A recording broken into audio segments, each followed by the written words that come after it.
I see all these executive orders, and I'm obviously very encouraged by them. But that encouragement is really tempered because I don't know that we've seen a cultural change that we need to see. And you better believe that the left is recalibrating and they're coming back at this. And I'm worried about that.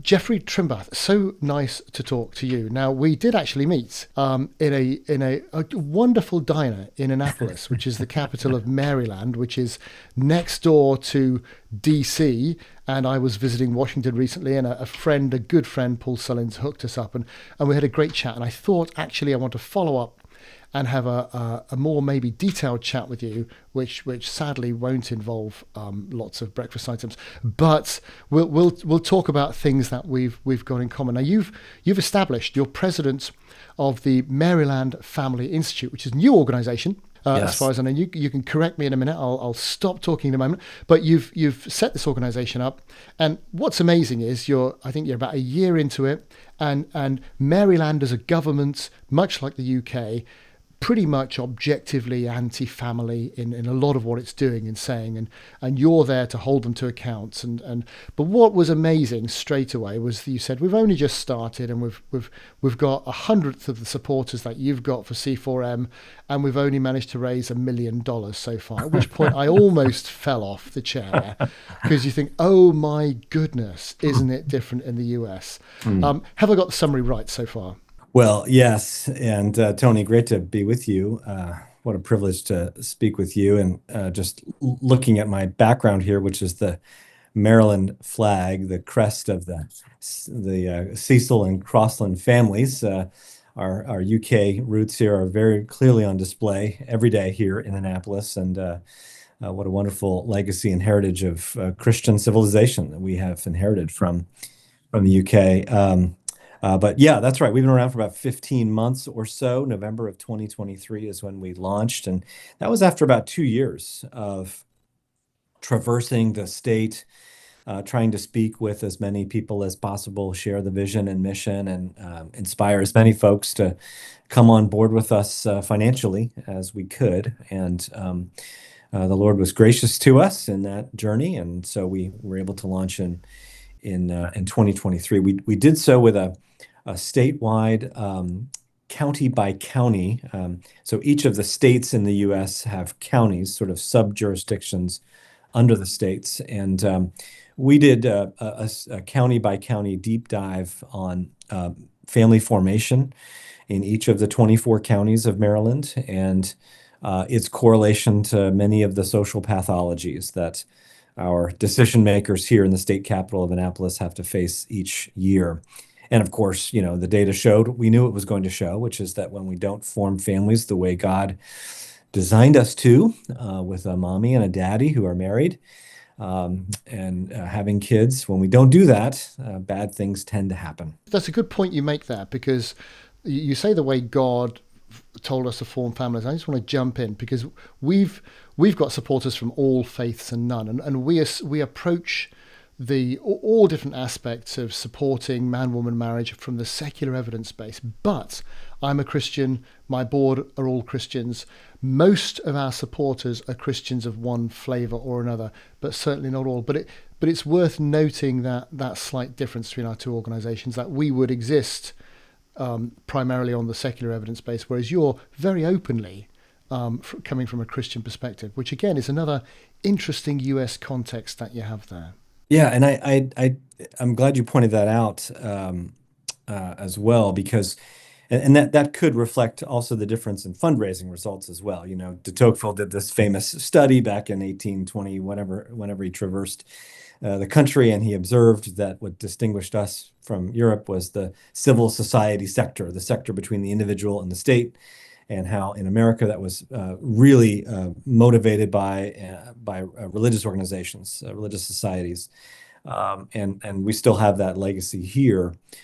We are a consciously Christian organization. That's part of our charter. Even though we love data and we publish research papers and we you know Paul Sullins just joined our academic advisory council here at Maryland Family. We love data because we think that this shows us how God has created us and how we can flourish. But we're consciously Christian, not just because we want to ground ourselves in a theological tradition, which we think is important, or not because we want to exclude anybody, but one of the advantages of that is that we actually, I think, can make our arguments more effectively in the public sphere as Christians. And the evidence I would point to you is if you listen to the way that the other side of these issues argue, more and more it is not based on social science evidence or data or logic or research or reason or any of these kinds of publicly available tools that God has given to us. They argue on the basis of morality. It is wrong for you to discriminate against same-sex couples. It is unjust for you to discriminate against trans-identifying young people, whatever. If you listen to the arguments, and certainly we do this every day now in Annapolis during our legislative session. In fact, I'll be testifying later today about a bill to try to change birth certificates here in Maryland to add a third option for sex on our birth certificates here. Typically, we would think that there are only two options, but now they're going to add a third one. The people who will be testifying in favor of that law today will not be marshaling evidence or reason or logic, but they will be telling their own personal stories, their own narrative of why they think this is a just and fair and moral thing to do. And so, my view is if the left is going to do this in the public sphere, if they're not going to shy away from moral language or moral arguments, why should we as Christians shy away from that either? Very interesting. Yeah. And again, what else is interesting there is that you're very much focused on a legislative agenda. So you're saying, well, actually it's absolutely right that the law is very, very important. And we've had a lot of talk at the moment about one of our laws in the UK, the Gender Recognition Act, which came in 2004, essentially says that, and they're always trying to make it easier, but at the moment, if two doctors agree that, yes, you've been living a life as the other gender for 2 years, then you can have what's called a gender recognition certificate. You can have a brand new birth certificate. Yep. And not only that, but we've just, there's been news in the media just the last couple of days that the medical regulators who regulate doctors in our country are saying, look, if you change your gender, your history is wiped clean and you start again. Same thing in this bill. Same thing in this bill. Yeah, what are you talking about? It's the whole thing is legalized fantasy. It's creating a false history and rewriting evidence-based facts with myth. And you just think, and this is on our statute books. This isn't some kind of made-up story from some fantasy program about politics in a nutty age. This is literally law in our country, which is staggering. Now, tell me a bit more about your role, because it sounds very important to me, in actually influencing legislation. Yeah.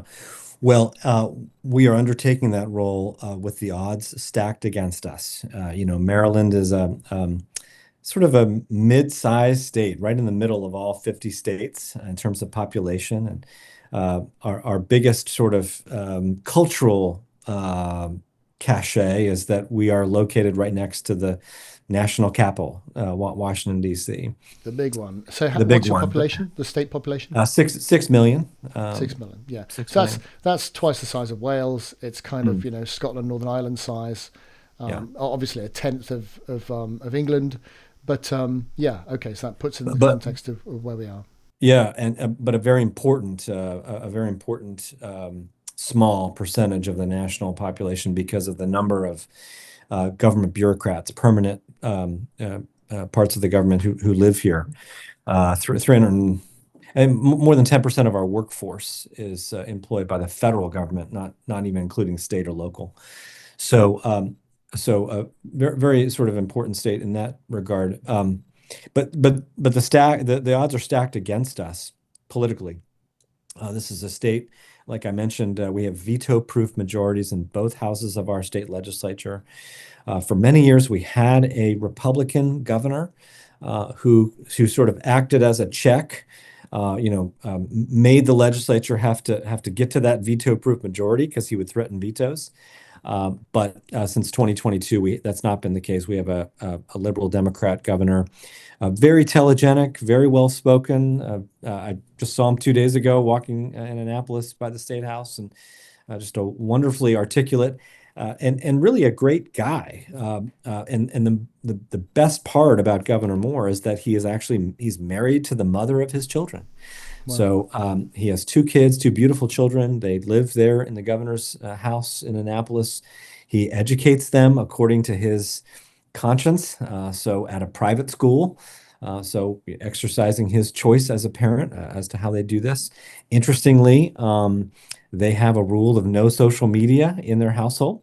With their, I think it's 10 and 12 are the ages of his kids. I could be wrong by a year there. But I thought, oh, interesting. So he sort of lives according to the values that we believe, natural family, natural marriage, strong parental rights. And yet, unfortunately, much of the policy that is promoted is just antithetical to those values. We often quote the stat from the Marriage Foundation here in the UK that 90% of the richest mums are married, only 20% of the poorest mums are married. So the idea of social mobility that marriage brings because of the benefits it brings to families and childbearing, that's all wiped out for poorer people. He must know that because it's no different in the US. So why do they live one way and yet seem to promulgate laws that are getting other people to live in a very different way? I suspect it has to do with his political position. The fact of the matter is that the party in which he is a member, and we at Maryland Family Institute, we are nonpartisan, non-sectarian in terms of our Same as religious us. conviction. Yeah, Yeah. absolutely right. So I'm not making a political statement here at all, but it is an abject fact that the party of which he is a member values the killing of unborn children and values the supreme expression of individualism above everything else. And so you have to toe the line of those two major issues, the life issue and the transgender issue, in order to either get elected or stay elected. So I think for him, it's a matter of raw political survival. So that would be my initial guess. I haven't spoken with him about it specifically, Yeah, but interesting. You should do that. It'd be quite an interesting yeah, conversation. yeah, it And you would were be. telling us about the way in which you try and impact legislation. And Yeah, again, yeah, this is it's a really good learning point for us because I speak to people like you as part of my work all over the world quite often just to find, what can I learn from them? What can they learn from me in terms of how we can be better and more impactful in our societies and our cultures? And the whole kind of, so you were saying before we started recording that you draft legislation. You present things to legislators and then you comment and get involved in the legislative process. yeah. Well, when I say that, that's a shorthand way of saying we have an ally in either one of the houses that we've worked with to help them draft the legislation, and then they introduce it, and we come along and support it and speak on behalf of it. So just an important difference there. But I've found that sort of the first step of influencing the process is making other people who share our view of the world aware of what's going on. As folks who hold the same convictions that we might hold about the family, the reality is, what are they doing in their daily lives? They're raising their family, they're getting the kid to soccer, football practice. They're making the meals, they're packing the lunches, taking care of the house. Maybe they're running a business, they're involved in their churches or houses of worship. They don't have time to focus on all the decisions that their elected officials are considering. And so what we've learned is the first step is just to make people aware of what's going on. And inevitably, when I do this, either in an audience that I'm speaking to, or posting a video online, they are shocked. And the almost the universal response that I get when I'm talking to people is, Jeff, I had no idea. I had no idea they were thinking Yeah. about doing this or this or this. 2 days ago, we posted a video on Instagram. A brand new delegate here in Maryland, Latoya Nkongolo, great woman, was leading a battle to that there was a bill that would take away the penalty currently in place in law, um, that would have it's a penalty applied to anybody who operates a vending machine with contraception in it. So dispensing condoms, Plan B abortion pills.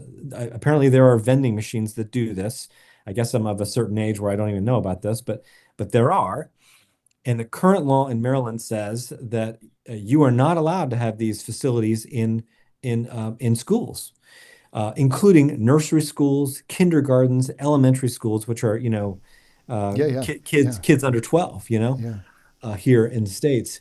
So we put a video up of this 2 days ago. It now has 20,000 views on Facebook. Um, and that's just to make people aware of what's going on, you What the know? legislators are doing. Yeah, yeah, Right. yeah, Yes, yes. And so I think that's the first step to engaging. yeah, yeah, yeah, Um, yeah, in many ways, that's the easiest step because you're yeah. just kind of reporting. So we have a couple of attorneys who work with us, and every week we are analyzing all the bills that have been introduced. There'll be about 2,500 bills introduced during this 90-day session, and we're tracking about 50 of them, 2,500 bills in 90 days. It's crazy. It's Goodness absolutely crazy. me. That's the first step. The next step, then, I think is the harder step, which is, okay, now that I know about this information, what do I do about it? And we would use this language as a Christian organization. Others may not, but they have analogous language they can use. What is the Lord calling me to do about these issues? I'm really passionate about X. So what should I do? Obviously, we're all called to pray about these things. Pray for those in authority over us. Seek the welfare of the city, as Jeremiah 29 reminds us to do. Those are things that we should always all be doing. But maybe there's more. Maybe I need to learn how to engage in the process. Maybe I need to learn who my state delegate is or my state senator. Maybe I need to go see that person as one of their constituents and talk with them about this issue. Maybe I need to write a letter to the editor of my local paper. Maybe I need to come to Annapolis and testify in front of the committee. So I need help learning how to do this. Maybe I want to get involved in a campaign of someone who believes the way I believe about these issues. Maybe God's calling me to run for one of these issues. So there's all kinds of like levels of engagement, and we're there to kind of help them think about all those things and engage however God's leading them. But so that's how we're thinking about it. We're a brand new group, so we don't really know much, but that's how we're thinking about it. Yeah, yeah. And that, I mean, the last bit, not everybody can feel that they can be a politician, but what you might be able to do is turn up to your local association. I don't know if it works the same where you are, but here in my locale of North Cardiff, Yeah. if you look at both of the political parties, and I've looked and I've got involved, and really in either case, there's maybe 10 or 15 people at the heart of it who really Yeah, make the difference and drive it. that's right. Yep. And you think, wow, that's not many people. Now, Yeah. I probably know 5,000 Christians in the local area, or Wow. know of 5,000 Christians. Yeah. Can we not find 10 or Mm. 15 of all political persuasions to think, Yeah. yeah, I might get involved and challenge that, and then Yes. even over the course of one electoral cycle, change the entire dynamic. Right. Yeah. Um, It's such a great point, Tony, that you mm, make. And I think actually this speaks to how God has created us as human beings to live in community. It is a fact that a small number of people drive how big organizations and societies go. I think we're actually in the place where we are. The reason you are talking about marriage and other things, and the reason why we're doing what we're doing is that over the last, here in America, I would say the last 50 plus years, it may be a little longer for you in the UK, maybe 100 years, the elites of society have changed their mind on these questions, on the question of marriage, on the question of family, on the question of religion and public life. They've just changed their minds through a variety of means. We can talk about why that is. And that is why the rest of the population, the rest of the culture has now dutifully, in lockstep, mimicked that change. And so we're having to fight it. But the good news is, yes, there's 10 to 15 or so people who are making those decisions.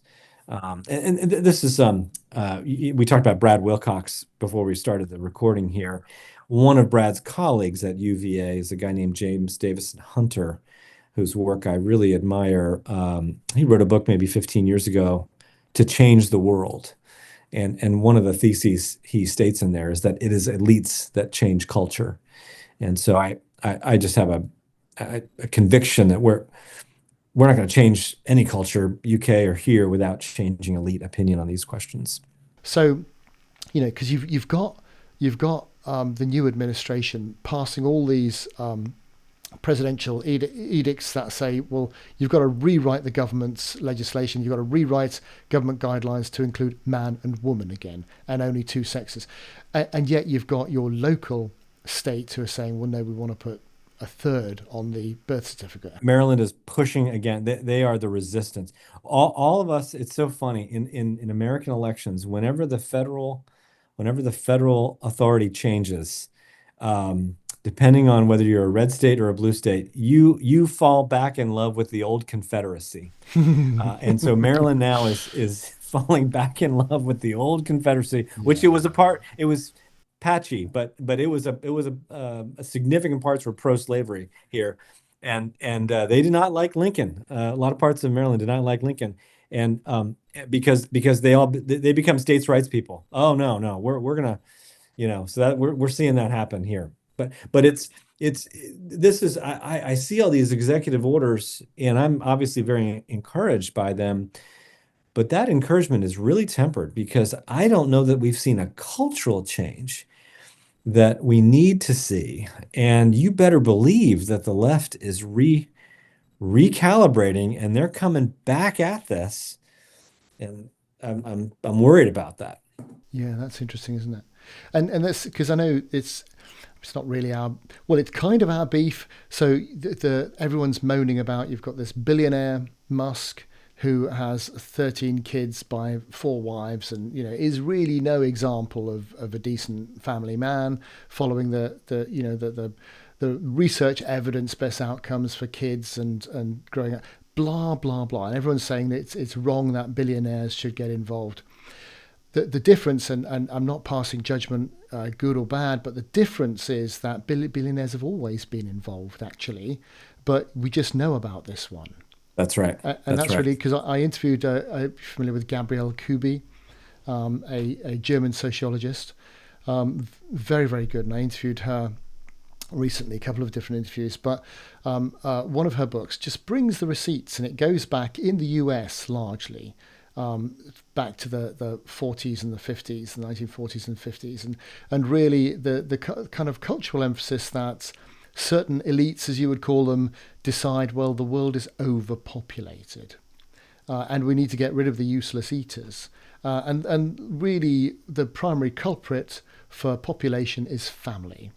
And so if we need to get rid of the useless eaters, well, actually, we need more government control. And actually, family gets in the way of that because families don't need big governments. Family... Here's a funny thought for you to think on, right? That family is the opposite of tyranny. Yes. It's a really interesting one to think about, I agree. And you'll find that all through the Old Testament when you kind of pick at it, right? Family is the opposite of totalitarian tyranny. And without family, the only alternative politically has to be totalitarian, oddly enough. But anyway, so families get in the way. So we need to get rid of families so we can get rid of the number of useless eaters, as they would call it, so we can reduce the population. Easy, we know how to do that because we do it all over the place. You trivialize sex, you confuse gender, and you get rid of any idea of permanence in terms of relationships. The rest will take care of itself, quite frankly. Yeah, yeah, and you fund things that do that. You fund organisations that research that. You fund researchers. You fund UN programs, and those UN programs are adopted by politicians in nations who can't be bothered to read the small print, but just adopt the UN plan, and then that turns into school policies, and then your kids get told that you can be born in the wrong body or born gay because this is what some funded research has come up with, even though the science is completely contrary. And you can do all of those things with the wonderful patina of moral superiority. Yeah, You're yeah, yeah, securing justice for these yeah, yeah, oppressed yeah, yeah, yeah. classes of It's people. for your good. It's for your Yeah, benefit. that's right. It's Yeah, absolutely right, and actually, yeah, it couldn't be further from the truth. that's right. And even the data itself speaks and says it couldn't be further from the truth. And that's what one difficulty we find is Mm, that you present the data and the data itself is then labelled as homophobic or that's right. something else like that Yeah. because it doesn't agree with the feelings, and the feelings become preeminent. And Well, that's right. No, and we're seeing that so much. I reminded of Lisa Littman's research on rapid onset gender dysphoria out of Brown. I mean, just sort of run out of town. We cannot deal with this. Just one story. One of our academic researchers that works with us here is a professor at a local college in Maryland. A great guy. He brought in a renowned jurisprudence professor to deliver a lecture at his school on the importance of free speech in the university. That was his subject, and ten within 10 minutes, the LGBTQ activists who were protesting outside of the lecture hall stormed into the mm, lecture hall. I was there. I saw it all for myself, and they shouted down this esteemed tenured professor, Ivy League tenured professor who had delivered lectures all over the world. And president of the university was in the room, um, and just simply didn't do anything. And I just remember thinking the students who are coming in, they have this righteous sort of indignation for their cause. But I was thinking they are not fit to be here because this is supposed to be an institution where we have different ideas and we kind of reason these things out together through argument, research, so on and so forth. They were not interested in that at all. And in that particular clash, the school leadership took their side and not the side of reason. weakness. Because again, what you're saying is they're not that they're not allowed to speak, but that there is an order in which we must have debate and must have discussion to allow people to be heard equally and to allow arguments to be explored, and that exploration itself will prove the veracity or otherwise of those arguments. And that's how we grow and learn and develop as a culture and as a society, by testing each other's ideas. And sometimes that's painful because you find out you're an idiot, and other people will reveal that to you quite openly, Yes. but Yes. that's a good thing for the whole of society. And you've got to be very wary of the people that say, well, no, what you're saying isn't allowed to be said. To bring us back to the subject of your work and my work, I mean, I do think uh, biology is starting to push back, and so the UK's actions to shut down the Tavistock Gender Clinic, the Cass report that came out. Because I would say the Cass reports was nothing more than a Trojan horse. Oh, okay, okay. Very much. And a lot of people, I said this at the time, and a lot of people, no, no, Mm, no, it's marvelous. Shutting down the Tavistock was a terrible idea in that, not that it mm. stopped awful things happening, Yeah. but that lots and lots of local clinics were open, which nobody's keeping an eye on. Okay, see, I didn't Right? know that. I did Yeah, not yeah, know yeah. that. Okay. The Cass reports. Oh, wonderful. The Cass report saying, hey, hey, hey, there's no evidence for this. What are you doing? But the Cass report said two things. One, it said, well, of course, there are a number of children who are born in the wrong body. Madness, right? But it's a small number. And it also said, we need to carry out experiments and test these drugs on children and get some evidence, which again is nothing. And that's now happening in this is being planned for and taking place in the NHS. And that's just an awful Trojan horse, that we're experimenting on little children with things that will radically transform their lives.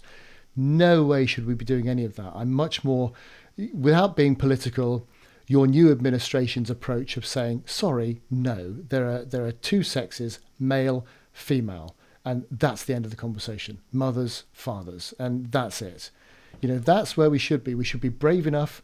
Trouble is the politicians are weak.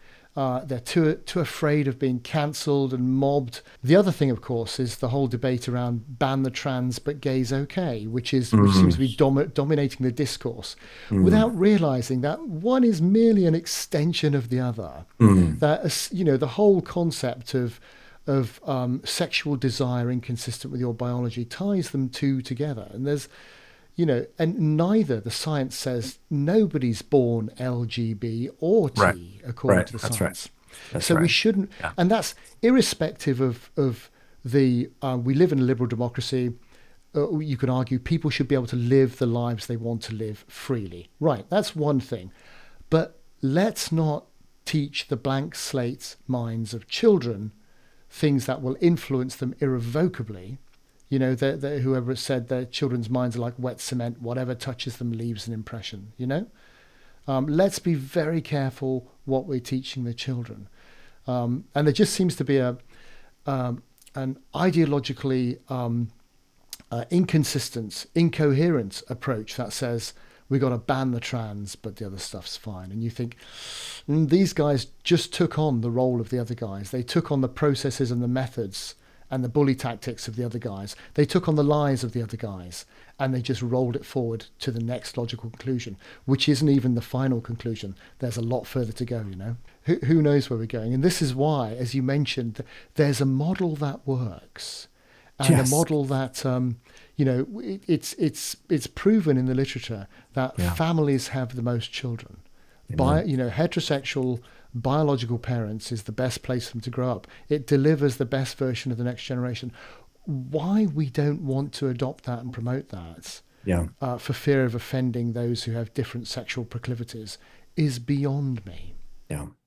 One of our good friends here, you may know her, Catherine Pakalik, just wrote a book last year called Hannah's Children, and it's a qualitative study of 50 women who have large families. She studied women who have large families in the US and just did intensive one-on-one interviews with all these and then summarized her findings. Her big thesis in her book is that if you want to encourage people to have big families, which we have to, given the demographic crisis that the West is facing, we're just not replacing ourselves anywhere in the West. Then the way you do this is by reviving living religious communities. That's the way you do this. There's no other way to get people to have big families other than reviving religious communities, and whether that's Christian communities, Mormon communities, other kinds of it's mostly the Western religions, Jewish communities. That's her research, which I thought was fascinating.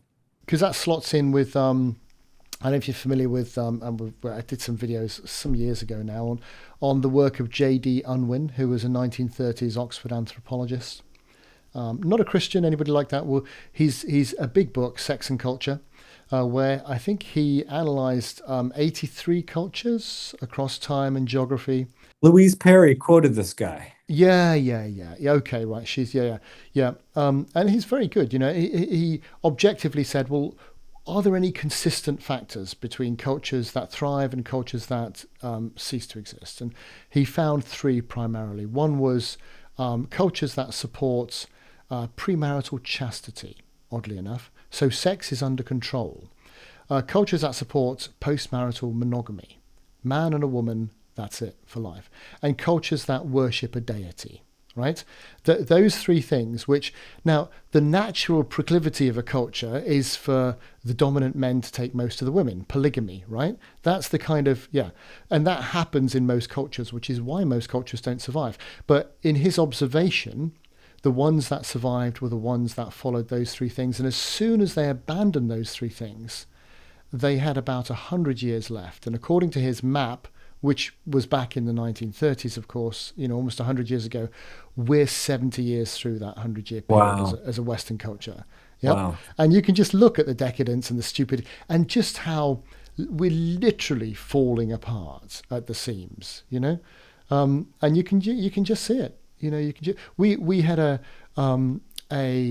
national report published a couple of weeks ago, a schools readiness report, which found that over a third of our children weren't ready for school. They didn't know how to use the toilet. They didn't know how to socialize. They didn't know how to listen or focus or concentrate. Because again, we've got a society where mothers are encouraged to get back out to work as soon as they can. Put your baby in wraparound daycare.